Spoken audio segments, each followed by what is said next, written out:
ఇంకెన్నాళ్ళు రెంటింట్లో ఉంటాం? సొంత ఇంటి కలను నెరవేర్చుకుందాం. Suman TV biggest property expo October 18th, 19th HSCC Novotel Hyderabad. ఇప్పుడే ఫ్రీ ఎంట్రీ కోసం కాల్ చేయండి.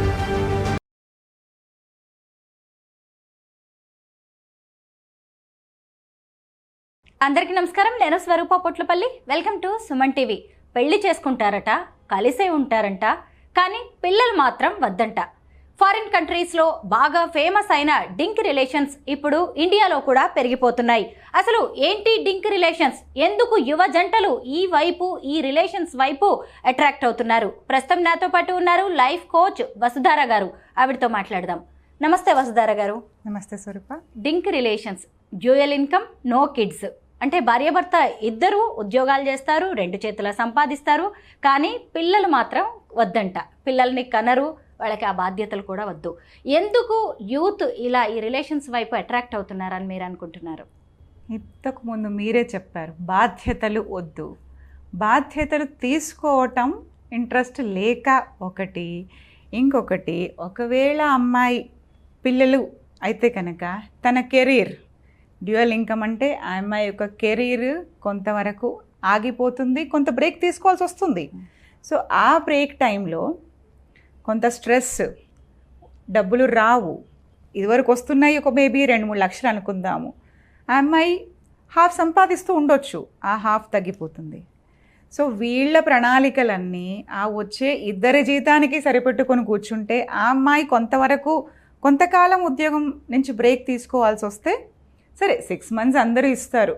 బియాండ్ దట్ పేరెంట్స్ సపోర్ట్ లేదనుకోండి, ఆ అమ్మాయి అంతకన్నా ఎక్కువ తీసుకోవాల్సి రావచ్చు బ్రేక్. తో అప్పుడు ఆ అమ్మాయి జీతం అనేది రాదు. అప్పుడు వీళ్ళ యొక్క ఫైనాన్షియల్ ప్రణాళికలు అన్నీ కూడా కొంత ఇబ్బంది పడాల్సి వస్తుంది. ఇంకొకటి, ఈ మధ్యకాలంలో ఎలా ఉండింది గత 10 ఏళ్ల నుంచి కూడా అంటే, ఉద్యోగాల కోసం వీళ్ళు వేరే దేశాలకి, వేరే మెట్రో సిటీస్కి వెళ్ళిపోతున్నారు. అక్కడికి వచ్చి పిల్లల విషయంలో సపోర్ట్ చేయాలంటే అతని తల్లిదండ్రులకు కానీ ఆ అమ్మాయి తల్లిదండ్రులకు కానీ కుదరకపోవచ్చు. అందరూ అని చెప్పను, కొందరు కుదరకపోవచ్చు, కొందరు ఇష్టపడకపోవచ్చు. ఒకటి ఏమిటంటే, పెద్ద వయసులో వచ్చేసరికి వాళ్ళకు కూడా మా ఊరు మనది అని ఒక అటాచ్మెంట్ నుంచి ఈ పెద్దవాళ్ళు తరలి వెళ్ళడానికి సిద్ధంగా ఉండరు కొంత. సో ఇటు సపోర్టు లేదు, మేమే స్ట్రెస్ అవ్వాల్సి వస్తుంది, ప్లస్ రెస్పాన్సిబిలిటీసు, ఆదాయం తగ్గిపోతుంది. ఇలాంటి రకరకాల కారణాల వల్ల ఈ కల్చర్ అనేది కొంత విస్తరిస్తుందనే చెప్పాలి. డింక్ రిలేషన్స్ అంటే పిల్లలు ఉండరు ఇంకా రిలేషన్లో. అంటే ఇది ఒక ఫ్యామిలీ సిస్టమ్కి కావచ్చు, మన సొసైటీకి ఒక రకంగా థ్రెట్గానే పరిణమిస్తున్నట్టుగా కనిపిస్తుంది. ఎందుకంటే పిల్లలు పుట్టే అవకాశం ఫ్యూచర్లో కూడా కనిపించట్లేదు.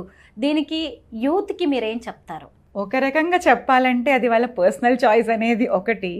కల్చర్ విషయంలో చెప్పాలంటే మాత్రం ఇది కొంతవరకు తప్పుడు ధోరణనే చెప్పొచ్చు. దీనివల్ల ఏం జరుగుతుంది అని అంటే, రెస్పాన్సిబిలిటీస్ని అవాయిడ్ చేయడం అనేది పెరిగిపోతుంది. రెస్పాన్సిబిలిటీని కేవలం పిల్లల విషయంలోనే అవాయిడ్ చేస్తున్నానా? కాదు కదా. రెస్పాన్సిబిలిటీ ఇంకా వేరే ఒక రిలేషన్షిప్లో ఉన్నప్పుడు there are too many responsibilities. ఒకరి పట్ల ఒకరికి బాధ్యత, గౌరవము, కమిట్మెంట్. రెస్పాన్సిబిలిటీని అవాయిడ్ చేయడంలో ల్యాక్ ఆఫ్ కమిట్మెంట్ కూడా ఒకటి. సో వీళ్ళిద్దరి రిలేషన్షిప్ ఎంతవరకు కమిటెడ్గా కొనసాగుతుంది అనేది కూడా ఒక ప్రశ్న. తో చెప్పాలి అని అంటే కనుక, వాళ్ళు ఇష్టపడి తీసుకుంటున్న నిర్ణయం ఇదొకటి. వాళ్ళని ఒక అభద్రతలోనే ఉండిపోతారు వాళ్ళు. ఒక సర్టెనిటీ, ఒక స్థిరత్వం అనేది ఉండదు. వసుధార గారు, ఒకప్పుడు చూసినప్పుడు అన్ని జాయింట్ ఫ్యామిలీస్ ఉండేవి, గంపెడు మంది పిల్లలు ఉండేవాళ్ళు, అందరూ కలిసి ఉండేవాళ్ళు, కలిసి పెరిగేవాళ్ళు. కానీ ఇప్పుడు చూసినప్పుడు అన్ని nuclear families, wife and husband ఇద్దరు జాబ్ చేస్తే తప్ప గడవని పరిస్థితులు కనిపిస్తూ ఉన్నాయి. అంటే ఇంకొకటి ఏంటంటే, ఒక మహిళ ఉద్యోగం చేస్తూ ఫ్యామిలీని చూసుకోవడం, ఇవన్నీ కూడా చాలా కష్టంగా మారాయి. ఇప్పటి వరకు చూసిన మన ఫ్యామిలీ పరిస్థితులు, సమస్యలు, ఇబ్బందులు కూడా దీనికి దారి తీసాయంటారా డింక్ రిలేషన్స్కి? మీరు చెప్పినట్టు జాయింట్ ఫ్యామిలీస్ ఉన్న పరిస్థితుల్లో, ఉన్న కాలంలో మేబీ ఒక 2 decades వెనకాల, అప్పుడు ఏంటంటే వైఫ్ అండ్ హస్బెండ్ మాత్రమే కాదు, పిల్లల కోసం బాబాయిలు, నాన్నమ్మలు, వాళ్ళు వీళ్ళు, there were too many people to take care. అలా ఉన్నప్పుడు అన్ని బాధ్యతలు నేనే తీసుకోవాలి అన్న ప్రెషర్ ఆవిడ మీద లేదు.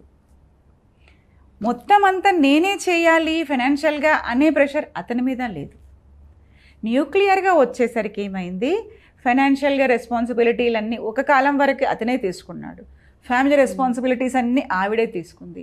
ఇంకా ముందుకు వచ్చేసరికి ఏమైంది, నేను కూడా ఉద్యోగం చేస్తాను, వేడి నీళ్ళకి చన్నీళ్ళు అనే కాన్సెప్ట్ వచ్చింది. ఆ చన్నీళ్ళ కాన్సెప్ట్కి వస్తా ఇప్పుడు ఇద్దరు సమానమైన హోదాలో కానీ ఆదాయంలో కానీ ఇప్పుడు ఇద్దరు ఉన్నారు. అలాగా ఉండేసరికి ఏమవుతుందంటే, ఒకటి నేను సంపాదిస్తున్నాను, మన సొసైటీ కండిషనింగ్ ఏంటి, పిల్లల బాధ్యత అమ్మాయిది, తల్లిది, అది మనకు చిన్నప్పటి నుంచి నేర్పించి ఉండదన్నమాట, ట్యూన్ చేసి పెట్టారు అలాగా. ఇది కండిషనింగ్. ఇంటి బాధ్యత నీదేనమ్మా, పిల్లల బాధ్యత నీదేనమ్మా. మరి ఆ అమ్మాయి మీద ఎంత ప్రెషర్ అవుతుంది, నేను సంపాదిస్తున్నాను, పిల్లల్ని చూడాలి, ఇల్లు చూడాలి. తో ఆ అమ్మాయికి నేను ఉద్యోగం వదులుకోవాలి అంటే నా ఫ్రీడమ్ వదులుకోవాలి అనే స్థాయిలో వాళ్ళ ఆలోచనలు వెళ్ళిపోతున్నాయి. సో ఈ డింగ్ కల్చర్కి ఇది కూడా ఒకటి, రెస్పాన్సిబిలిటీని అవాయిడ్ చేయడము, ఇంకా నా ఫ్రీడమ్ నేను లూజ్ అవ్వను అనేది ఒకటి. పిల్లలు ఇద్దరికి కదా, నేను ఒకటే ఎందుకు లూజ్ అవ్వాలి అనేది ఇంకొకటి.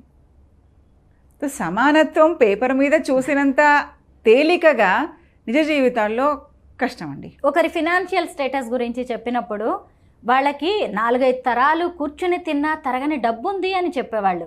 సేవింగ్స్ కూడా నెక్స్ట్ జనరేషన్స్ కోసం చేస్తూ ఉండేవాళ్ళు. ఇప్పుడు ఈ డింక్ రిలేషన్స్కి వచ్చేసరికి ఈరోజు సంపాదించాలి, ఇవాళే ఎంజాయ్ చేయాలి, ఇక ఫ్యూచర్ గురించి సేవింగ్స్ గురించి పెద్దగా ఆలోచించాల్సిన అవసరం లేదు అన్నట్టుగా ఉన్నారు. అంటే దీన్ని మనం స్వార్థంగా చూడాలా, నేను నా ఎంజాయ్మెంట్ అనుకుంటున్నారంటారా?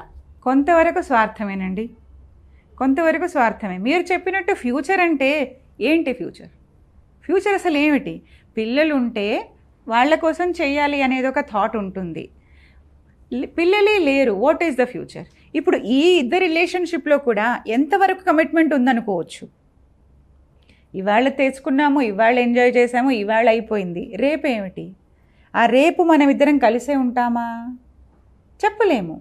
ఎందుకంటే పాతకాలంలో చెప్పినట్టు ఇది ఇప్పటికీ కూడా పిల్లలు అనేది వైఫ్ అండ్ హస్బెండ్ని కట్టి ఉంచే ఒక బంధం.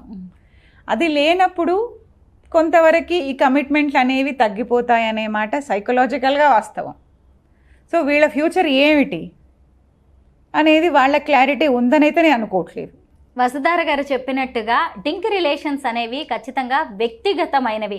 కానీ ఈరోజు బాగుండొచ్చు, రేపు బాగుండొచ్చు, కానీ మనం పెద్దవాళ్ళం అయిన తర్వాత మనకంటూ అండగా నిలబడే వాళ్ళు ఎవరు అంటే కేర్ సెంటర్స్ లాంటివి చాలా ఉన్నాయి, ఆశ్రమాలు ఉన్నాయి అనుకోవచ్చు. కానీ మనవాళ్ళు ఇచ్చే ప్రేమ, మనవాళ్ళు ఇచ్చే మద్దతు, సపోర్టింగ్ అనేది అలాంటి వాటిలో ఉంటాయా లేదా అని కూడా ఆలోచించాల్సిన అవసరం ఉంది. పిల్లలు అనేవాళ్ళు మన నెక్స్ట్ తరానికి వాళ్ళు పునాదులు లాంటి వాళ్ళు. ఖచ్చితంగా మన సొసైటీని ముందుకు తీసుకువెళ్ళే వాళ్ళు, మన వంశాన్ని ఉద్ధరించేవాళ్ళు అని చెప్పకపోయినా మనకంటూ మన కోసం నిలబడేవాళ్ళు.